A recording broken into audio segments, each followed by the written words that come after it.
পক্ষ থেকে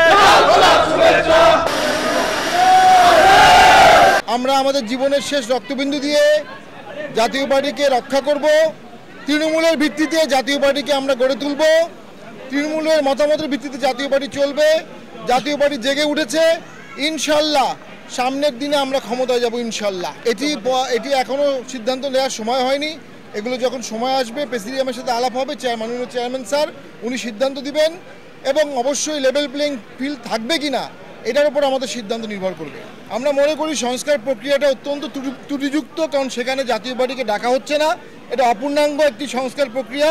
তবে আমরা আমাদের ব্যক্তিগত জায়গা থেকে, আমাদের চেয়ারম্যান স্যার অনেক সময় বক্তব্যে বলেছেন, আমরা আমাদের ব্যক্তিগত জায়গা থেকে সংস্কারের বিভিন্ন প্রস্তাব দিচ্ছি এবং সেগুলো কিছু কিছু গ্রহণও হয়েছে। আমরা মনে করি দেশ এই মুহূর্তে নির্বাচনের জন্য যেভাবে মব হচ্ছে, যেভাবে সন্ত্রাস হচ্ছে, যেভাবে মানুষ পিটিয়ে মারা হচ্ছে, এখানে এই বর্তমান সরকার নির্বাচনের জন্য কোনো পরিবেশ সৃষ্টির সদিচ্ছা দেখাচ্ছে না।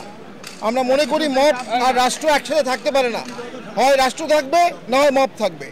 সরকারকে মব নিয়ন্ত্রণ করতে হবে, মব নির্মূল করতে হবে, নির্বাচনের লেভেল প্লেইং ফিল্ড করতে হবে, অন্তর্ভুক্তি ইলেকশনের ব্যবস্থা করতে হবে। তখন আমরা জাতীয় পার্টি অবশ্যই আমাদের ফোরামে আলোচনা করে তখন আমরা নির্বাচনের ব্যাপারে সিদ্ধান্ত নিব। এই মুহূর্তে আমরা মনে করি সরকার নির্বাচনের দিকে প্রস্তুতি নিচ্ছে না।